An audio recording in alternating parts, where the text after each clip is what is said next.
Lounging, son. All right, welcome back to the Comic Lounge. My name's Ryan, and with me today I have writer Stephanie Phillips with me. She's been writing a whole bunch of indie stuff. She got a bunch of stuff coming out at DC, and I wanted to get to chat with you because just pick your brain a little bit. So welcome. Yeah, thanks so much for having me. I probably asked you this in the interview that we did. I don't know. It's been a while when we did the written one, but I just want to for everybody that may not be as familiar with you or your work, just to share what started your love for comics. It was definitely the animated series. Batman, the animated series, was probably my first introduction to anything in that area. And then I remember I was with my mom one day and we happened to walk by a comic shop when I was a kid, and there was a big sign of Batman in the window, and I just knew the animated series, but I was like, what's going on with Batman? There's more Batman. So I kind of discovered comics that way, just not wanting the animated series to be the only Batman in my life. And I think the first full set of something I owned was The Long Halloween. So the Batman stuff really helped kind of spur that love. So getting to work with DC now is pretty awesome. Yeah, I mean, congratulations. I think it's awesome to see your name on so much stuff. I love the Future State Harley Quinn. You were partnered with Simone DeMeo, who is absolutely phenomenal. His art is just I was wondering though, you kind of gave us a different perspective on the whole Magistrate stuff, because every Gotham related Future State book is about the Magistrate. My friend and I were joking, I think there was one comic where I saw Magistrate 10 times on one page, the word. But I was wondering how did the Future State Harley Quinn project come about? How did you land that? So I had done some short story work at DC prior to that, and then I think I just kind of got the call to do something a little bigger and see how the fit worked, going from 8 pages to doing a little bit more with them. And kind of the concept for it, there was a little bit in place already, which was some of the Magistrates Gotham was kind of constructed already. So it was about trying to figure out where Harley might fit into that. And we kind of just had a jam session one day where we were let's see if we can kick around some ideas, and this concept came up of doing a weird take on Hannibal, of what if Harley is kind of the Hannibal to almost like Crane being the Clarice character, and we kind of just thought that was funny and wanted to see that dynamic play out more. And you'll see it in the ongoing too. I'm really interested in kind of the psychologically based characters, meaning everybody in Gotham that has a PhD or an MD in psychiatry, which is way more than I realized. So I'm let's just bring them all in, Jonathan Crane and Hugo Strange. So it's I think kind of fun to pit those people against Harley, who also has a PhD in psychology. And I'm a huge Harley Quinn fan. I will be honest though, the only thing I didn't like was when New 52 changed her costume. And I think they just kind of, to me, it's almost like they over-sexualized the character, which was never a part, I think, of her character from the animated series. You had the great run in the early 2000s by Carl Kiesel, and the Dodsons, I think, were the artists on that, and then eventually some other creatives. But I liked this version of Harley. I think you got the voice down. It's exactly how I hear her, because I always hear the animated series in my head. I can't, Margot overtake that. I only hear Tara Strong. So, and I think that you really captured that. And I wanted to know, how much fun is it? I mean, you said you're a fan of the animated series. That was your entry point. So obviously, probably Harley that you most associate with the character. So what is it like writing this character that's become really popular, public conscious, more so than I would say maybe if you look back 5-6 years ago? Yeah, it's a lot of fun. I think one of the cool things is, Harley is really smart, but I kind of take her to be somebody that will get a hold of something and go down the rabbit hole. So she has a lot of just stray thoughts, but they all come out of her mouth. And I think that's great. So if she's tangent or if she's talking to someone, she can get sidetracked because she's really easily interested in things, and then she'll kind of follow this other rabbit, and it's wait a minute, we need to refocus you. And that's kind of fun as a writer to just be what tangent is Harley going to go off on, or what is going to catch her interest in this issue.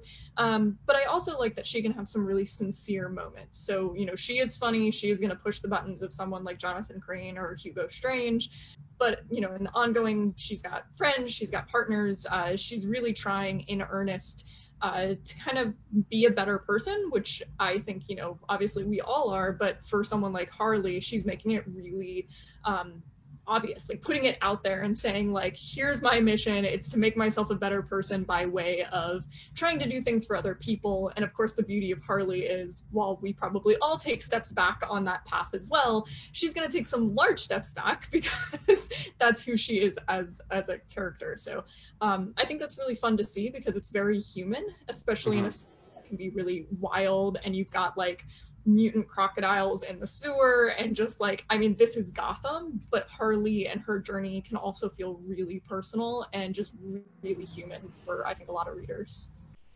I love the character. I really like. I wasn't really following it, I would say, leading into Future State, but I made it a point to read every single Future State book. My buddy Dylan and I, who's on the channel, we have been reviewing, breaking it down each week, talking about what we liked, what we didn't like.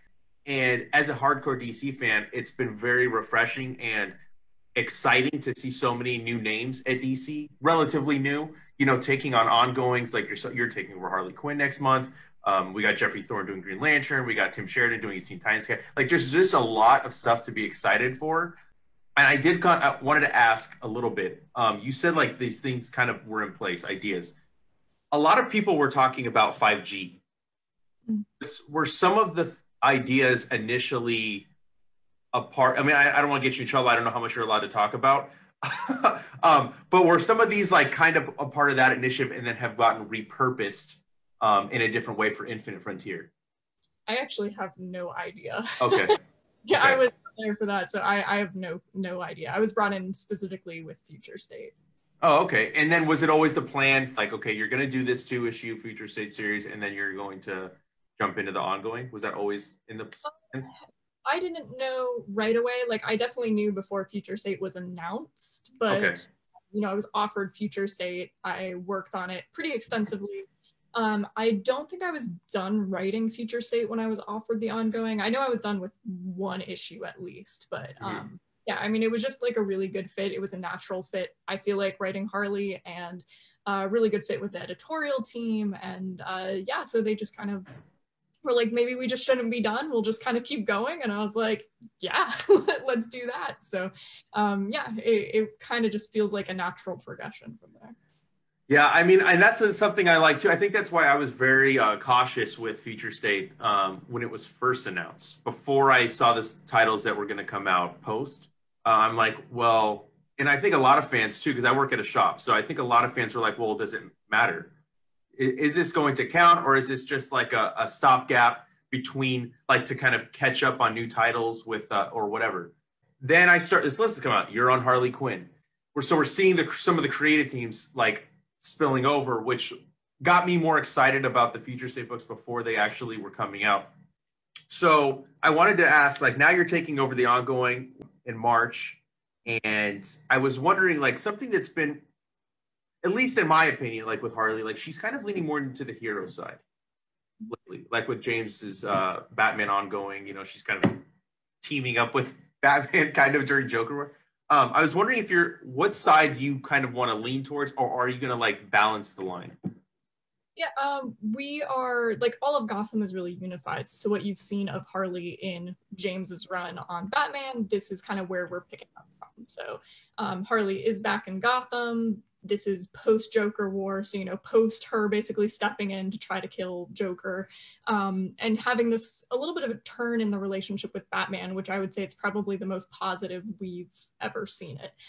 You know, of course, I don't think that means, like, she's not going to be running around with a bat on her chest or something. Like, that's not... And I think that's the purpose of this, which is, like, you have this character that's coming back to Gotham, and her just being like, I'm good, you know, you're going to have a lot of people like, yeah, okay, sure. And I think that's the fun of it, because it's like, well, is she? And, you know, Harley has to answer that herself too. Like, what would make her good? Can she be good? You know, given everything from her past, yeah, Suicide Squad may have wiped her records officially clean, but, you know, if you've help destroy Gotham in a multitude of different ways on more than one occasion, it's not going to be so easily forgotten. So I think, you know, Harley has to learn about apologizing. She has to learn about the fact that maybe not everyone is going to accept that apology, or where she fits into what's currently happening in Gotham. When you have such a like set group of heroes and Harley's a bit outside of that, you know, what does that mean for her? And I think those are important questions that we want to explore and Harley wants to explore, because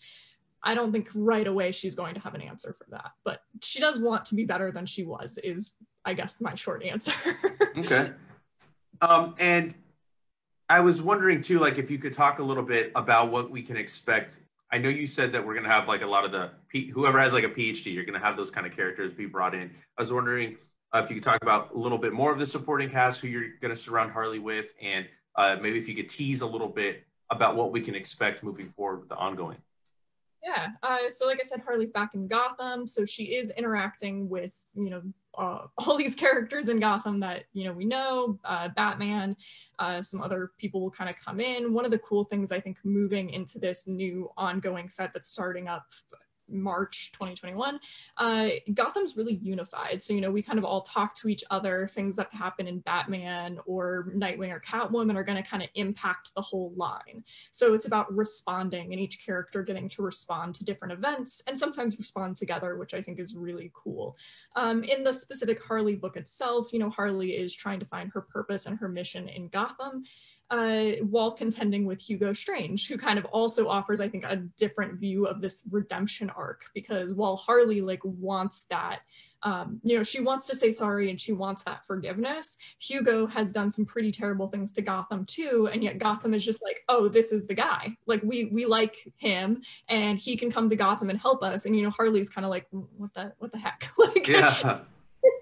And so you know, they kind of. Hugo definitely comes up on her radar. She becomes a thorn in his side. And around this as well, we have kind of a new character for Harley to deal with.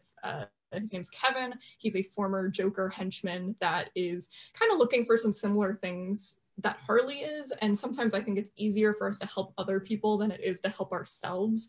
So I think Kevin offers a bit of a mirror for like some of the things that Harley's going through, and somebody that they can kind of learn and grow together about what it means to have done not so great things in your past and find a path that you can kind of atone for these things. You can become better. You don't have to like spend your whole life just thinking I'm not, you know, worth being a part of Gotham or something, which, you know, Kevin is a little sad sometimes, but I love that about him. So it's also just a really cool dynamic to give them this really kind of platonic relationship where they get to help each other. And I really like writing Kevin, so. Cool. And are you gonna kind of like not ignore the whole Joker relationship with Harley, but like I feel like she had like a really kind of like a powerful moment in Joker War where like she wanted to kill him, right? And obviously she's been traumatized by her time with Joker. I think that's clear. Like, I mean, she puts on like a good face, right?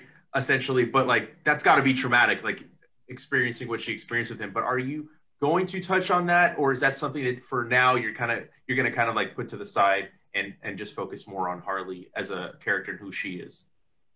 I'm definitely more interested in Harley. I remember having that moment of just like, I'm ready to end this and pull the trigger on Joker, like literally and metaphorically. I feel like that's a really good conclusion to kind of that, what she's dealing with. Like you said, there's trauma, and I don't think those things can ever be forgotten. In dealing with someone like Punchline, you know, she had her throat slit, and part of the costume we designed with Riley is specifically intended to cover the scar on her throat. So she has like kind of like a scarf / neck guard that she wears at all times. And that's really intentional. We don't want the scar to go away, but, you know, we have a character that has chosen to cover up her scar on a daily basis. So those kinds of things are going to be dealt with and explored. But, you know, I don't see this character as someone that needs to be continuously referred to as the Joker's girlfriend. I think Harley has definitely earned the right to move. Yes, I like that. I agree. Completely agree with that. Punchline can be the Joker's girlfriend for now. So like you just mentioned, Riley Rossimo's on art. So what, I mean, they have two very, very distinct and unique styles in comics. When I see a book drawn by them, I know who it is off top. So I was wondering how different do you approach writing the scripts, or, well, you already finished with Simone, as you are doing for Riley? Yeah, I mean, I think one of the benefits with Riley, you know, I only worked with Simone for 2 issues, and you know, obviously that's great, and I really hope we get to work together again. With Riley, you know, we have such a lengthier run to work with that you know we can plan things together that will have payoff, you know, in issue 7 or something like that. So we can really build something together, and I think have a pace that can slow down a little bit and let us explore some more character moments while also then coming back to things down the line as well. And I like having that room to explore it. You know, Riley and I, we I'd say like once a week, you know, we get on the phone or something and kind of go over where we're at and what we want to see coming up. So it's really a collaborative process, and I think that that strengthens the overall story because we're both just really on the same page with where we're going with Harley. So it's really exciting to get to work with him. Cool. And you're also writing Harley in the Batman Urban Legends anthology book. You're writing Harley and Ivy story, which personally I love the Harley and Ivy stories when they do them. I think that the dynamic between them is really cool to see. Can you talk a little bit about that, and if Poison Ivy will also be playing somewhat of a role in the ongoing? Yeah, I was really excited we got to do. I did want to answer the question of like where does Ivy fall into the ongoing. So this is kind of a little like a prequel, I guess, about, you know, Harley moving back to Gotham and wanting to pick up where she left off with Ivy. Harley does see herself as, you know, Ivy's partner. She wants to be with Ivy. As I think you've kind of seen somewhat in Catwoman and Batman so far, Ivy is like hinted at times, so that will be explored line wide, just like, you know, where this character is and how that fits into the universe. And you know, in issue 1 of the ongoing, we do have mentions of Harley being like, here's kind of like a plan that involves Ivy or something. This is not something that is forgotten for Harley. Like, you know, if you love someone, obviously that's going to be a part of your life, whether they're physically present or not. So we want to remind readers that that is, you know, that Harley does love Ivy. At times in the story, though, she does have to take on her own mission. So there's like a prequel of this, like, how Harley sees her relationship with Ivy as she moves back into Gotham, and then as the ongoing starts, you'll kind of see little hints of that throughout, as Harley is also dealing with kind of her own personal mission in Gotham. Cool. And is that story running the whole length of the Urban Legends? I think it's a 6-issue series, so is it running through the whole 6 issues, or? In the first one, and then it continues. Okay. Oh, okay, cool. You also got a chance to write Wonder Woman with the sensational Wonder Woman, the digital first series. What was that experience like? Because you've now written 2 of like the most, I would say, popular female DC characters. Everybody knows who Harley Quinn is. Everybody knows who Wonder Woman is. What was that like writing her? Well, it couldn't be more different from Harley. Yeah. I would say Wonder Woman is a lot quieter. She's not going to go on as many tangents. And, you know, we kind of knew going into the story that this was going to be the issue 1 of the sensational Wonder Woman. So we really wanted to kind of give a very classic take on Wonder Woman, you know, defeating the evil, some classic Wonder Woman villains, and also just exploring this concept of like, who is Wonder Woman? If you take away the things that we recognize as Wonder Woman, whether it's costume or personality, sword, if you take these things away, is she still Wonder Woman? And as we kind of explore in the story, it's like, yes, there's something hardwired in her DNA that will make her be the hero that she has kind of trained her whole life to be. Like, that training is going to take over, even if she doesn't know her own name, which I think is a really cool facet of the character. So it's really about her trying to, I guess, get out of her own kind of mental prison after Dr. Psycho takes away her ability to recognize herself as the Wonder Woman we know and love. Awesome, dude. And you know, like you've written Harley Quinn, you've written Wonder Woman. Is there any other DC characters that you want to write? And if so, are you going to kind of like get them in through, like, let's say Harley Quinn or any of the other stories that you're writing? I have 2 favorites, and I have written them both. They just haven't been announced yet. So I am pretty happy with the things I've gotten to do. And within the next probably couple months, we'll be announcing some new stuff. So. Can you just, is it a series or is it inside? You don't have to tell me what it is. Just, is it in a series or is it in the book? No, it's not Harley. No, it's not. It's not a. So it's its own book. Yeah. I've got some new stuff. Cool. So I'm really excited, and of course with some great artists. So that's all I think going to make for a really cool 2021. Awesome. I mean, I'm not sure it'll be it, but I'm crossing my fingers for Black Canary because I really want to see a Black Canary book.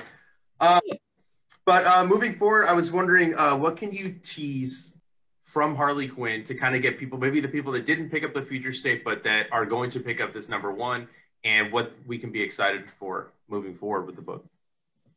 I think one of the coolest aspects is going to be getting to bring her back to Gotham, honestly. Like, getting to have her back in an environment where she gets to interact with other characters you know and love in Gotham. I mean, I can say, like, you know, Batman is going to make an appearance. We've kind of had this conversation a little bit about how her relationship with Batman is more positive than we've seen in quite some time.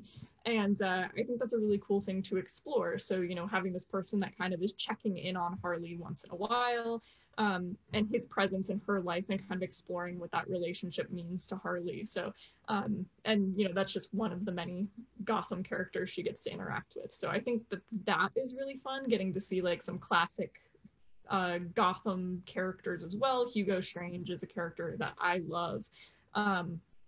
Like, just this really classic, we wanted to do a very classic like look for Hugo, it just styling him and things like that, but also just what does it also mean to have Hugo coming back to Gotham. So yeah, I think it's going to be a really weird, in a good way, like fun time to look at Gotham and the entire line together as these characters are interacting and operating in the same city, and Harley getting to come back and be a part of that is, I think, going to add another level of just interest there, because she's such a dynamic character that it's like, all right, you know, if, I don't know, if like Nightwing's doing a mission, like he's a lot more serious, and you know, Harley is just a little too interested in things sometimes. Like, she just wants to be there and she wants to help, and sometimes it doesn't always go the way she plans. So, and I think that makes it fun for everyone. That's awesome. You know, I did forget to ask, I forgot to ask about Dr. Crane. Is he going to be a factor in the book too? Because I really loved the dynamic between him and Harley in the Future State, and that design that in the book was really awesome. I know that there's another design, I think, that Jorge Menez did for the Batman ongoing, but how much is he going to play into this? Because is the book going to kind of lead towards this potential future in some ways? Yeah, so I mean, now that everyone's kind of seen that design for the Batman ongoing series, yeah, I mean, like I said, all these things that are happening in Gotham kind of impact every book in the line. So, you know, Jonathan Crane is there, or Scarecrow is there, Hugo Strange is there, and kind of getting to see how Harley, or how all these things kind of interact and play off of one another is going to be the fun of it, but also getting to have, you know, 12-issue run or so on is really cool, because you get to see these people pop up, you get to see how they interact with one another from time to time, and yeah, absolutely, those are going to be things that we kind of play with in the series. Awesome. And how far out is the series planned, or how far out do you have planned? Very far. Quite a bit of it is already written. We've been working on it for quite a while, so yeah, we have a lot of Harley to tell, and nice. Yeah, we'll be hanging out with Harley for quite some time. So. Great to hear. And I know you kind of said that you have other stuff coming out that you can't talk about. But what other projects are you currently working on that you can elaborate on or tease or whatever? I think this month, was it maybe 2 weeks from now, the first issue of Nuclear Family drops from Aftershock Comics that I worked on with Tony Shasteen and JD Metler, which is kind of like a weird Twilight Zone / Philip K. Dick alternate reality 1950s story, if I can just use all those buzzwords at once. It's about a family that finds themselves in a alternate version of the 60s after the Cold War kind of turned nuclear. So it's looking at what would have happened to America in that contingency, and them trying to get back to kind of their own home and time period. And yeah, it's very, very Twilight Zone-esque. It's inspired by a Philip K. Dick short story. The short story is only like 5 pages, I would say, and our story is like the rest of it. Like, what happened then this family ends up in this kind of alternate reality. What does that look like? What does that mean for our family? And also just exploring those family dynamics as well as they are dealing with just unreal situations. Oh, that's awesome. That sounds very cool. I can't wait to check that out. And then from there, it's all DC stuff. I have, let's see, I think one thing that hasn't been announced yet with Peter Krause that will, I think, be announced pretty soon, but it should be coming out in 2021 as well. And we'll be making some new announcements about Amanda Mungy from Top Cow soon as well. Oh, awesome, dude. Can't wait. I'm definitely going to be on the lookout for all that stuff. And I was wondering if you could kind of talk about, I mean, you're a teacher. So, I mean, power to you right now during this pandemic. I mean, I'm a dad. I have, my kids in kindergarten. So, like, I'm watching, she's got a great teacher, but I can only imagine what it's like doing this and having to juggle. And, like, you don't have that personal connection with your students like you would if you were in the classroom. So, I was wondering if you could kind of elaborate on, how you're juggling being a teacher during this time and fitting time to write all the books that you're writing. Yeah, it's not easy. It's a lot. It's basically 2 jobs, but yeah, I mean, I like working with my students. I like being able to write comics. So, I appreciate that people keep me employed in the comic industry and, look forward to kind of just moving more into the writing side of things. However much I really do like my students and getting to work with them during the semester. But like you said, going online is a very weird experience, like not being able to see a face or what somebody looks like. And yeah, it's weird. It's a hard adjustment. Like, it's difficult in very different ways. Like, I feel like walking in front of a classroom, it's just like you remember like things I need to tell them, or you can have a conversation, and the conversational aspect is really gone from these online formats. So it's an adjustment, and I hope we're able to return safely to campuses as soon as possible. So nice. And has it affected, like, the lockdown in this entire time? Like, I know you've been, like, probably worked on a lot of the stuff that's coming out now during the like really tough times during the pandemic. Did it affect your creative output, or did it make it easier in some ways that you were at home and you did have more time because you weren't out doing a bunch of other things? Yeah, I think I was able to complete more. I would just say that, what I'm working on, it's a combination of just now having done more work, but also being in quarantine, that things take a little bit longer to do. I think part of that is like being a little bit more in your head during this time of like, well, if I'm going to overthink the script beyond what is needed or something. But I've definitely been able to take on more, which is nice, like getting to do more and more stuff with DC, or a couple of creator-owned things like what I'm doing with Peter Krause, which I'm really excited about. We started working on that during quarantine. So yeah, I mean, I think I've put out more work, or at least been able to work on more scripts, because I'm not going anywhere. But yeah, like everyone else, there are definitely days where it's just like, it's day whatever of quarantine. I just don't want to do anything today. So yeah, those days a lot. When they first locked us down, because I'm in LA, so like we got hit really hard. And in the beginning, I think last March, wow, it's almost been a year. I was like, oh man, I've been training for this my whole life. Like, I love sitting home and reading comic books. You tell me I can't go, I'll just read all day, But then it starts like to get to you, and you're just like, things that you didn't care to go do, you're like, I just want to do it just because, like, not even because you really want to, but just to get out of the house. So luckily I started the channel. I mean, I did have my website before, as you know, because we did the interview via email. But then I had all the time, and I'm like, I'll just start the YouTube channel. So it gave me something to kind of get out of my head for a little bit more, like between editing and between talking to creators like yourself or recording other types of content. So I could only imagine what it's like. I mean, I couldn't write for some reason. That's why I switched over to doing video, because like I couldn't sit there and like get out of my head long enough to actually write stuff down. So I think it's cool that you were able to kind of channel being stuck in and just creating a bunch of output, because there is a lot of stuff you got coming out. And I'm just, again, it's really cool to see, like, from when I first talked to you and then all this stuff coming out. So I just want to congratulate you again. I'm excited about it. As a fan, What creators or books are you really into right now? Oh, yeah, I'm really excited by everything James Tynion is doing. I mean, the Batman run has been amazing. All the new characters they've introduced into the Batman universe. I mean, even as a fan, that's really exciting to read. Like, I mean, I feel like sometimes one of the coolest parts of the job is I get to read things before they come out, and I'm just continuously excited by getting like new comics in my inbox from DC.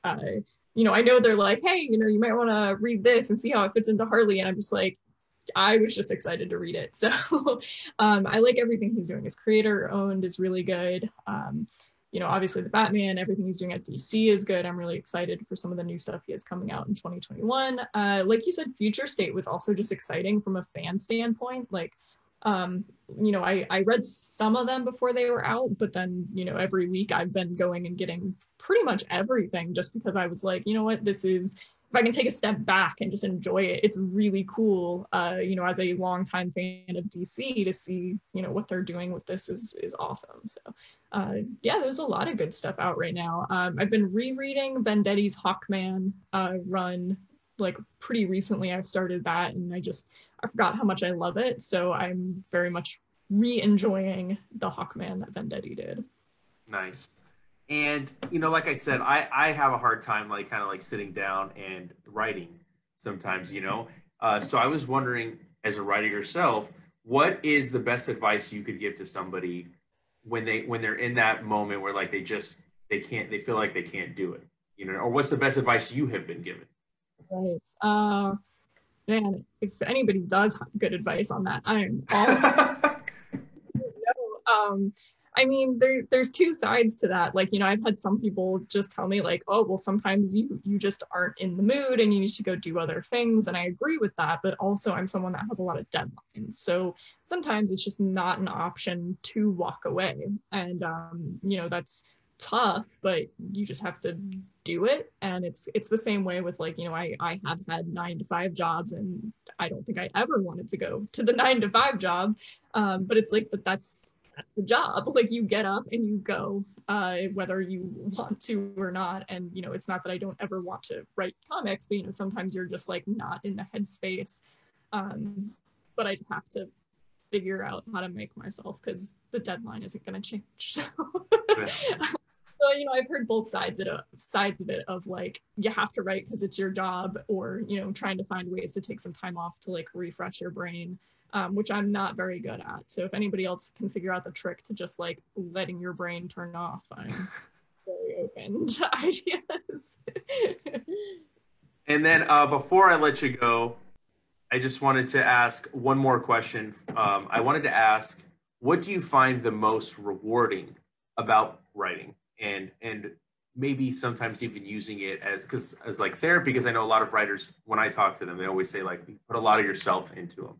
Like somebody like Scott Snyder, especially, is somebody that I know off top. Like, he puts a lot of his own fears into the stories that he writes, and I think that that's like something that really helps readers connect. So I was wondering if you could share what's the most rewarding for you. Yeah, absolutely. I mean, creating something that you're happy with is kind of like priority one. Like, as much envy as a creator, I think we're all so hypercritical of ourselves, or at least most of us are. But getting that finished product in the mail is just like, we did this, and like taking a moment. The other thing that's really cool, especially moving more into DC, is just like a community thing. Getting to see people that do cosplay sending cool videos of stuff that they've made involving characters I've worked on or helped design. That's like really unexpected and always surreal. Like, I'm just like, hey, that's I think I watched an interview a cosplayer sent me of her making a Harley Quinn costume based on the design that Riley and I made.